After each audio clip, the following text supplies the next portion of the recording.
Here's a lesson I learned in first grade that I still use today. I was getting into trouble at school. I wasn't doing anything crazy, but I was disruptive enough that my teacher reached out to my parents. I remember my dad coming up with a simple solution. He said, when you're in class, pretend I'm there with you. Don't do anything you wouldn't do if I was there. Long story short, it worked. Even if it was imaginary, his presence in the room helped me behave better. So why did this work? Because it gave me a standard to judge myself against. There was the really well-behaved me when my dad was around, and then there was the me when only my teacher was around. That one change made me look at my behavior objectively. Is what I'm about to do in line with the perfectly well-behaved me or the kind of well-behaved me? So what my dad did was 1, set a standard, and 2, gave me a little game to play to evaluate my own behavior against that standard. So why am I bringing this up to you? Because I want to offer you another way of becoming the person that you want to be. Normally, you would sit down and write a bunch of goals you want to achieve. That's still important, but it's too big picture. Even if you do that, it doesn't help you focus on right now.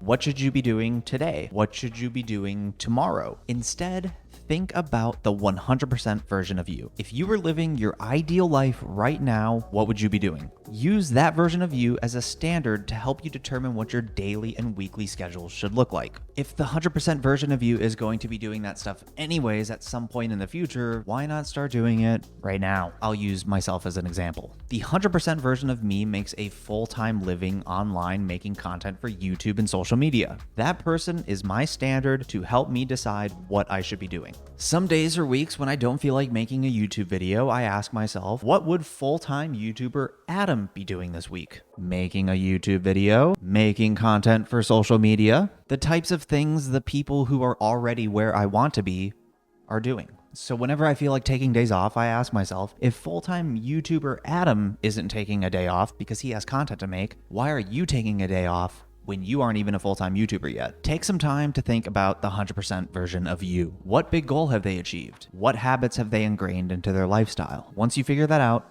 use that as your standard. And when you hit a critical moment in your day, ask yourself, if the 100% version of me was here right now, what would they do?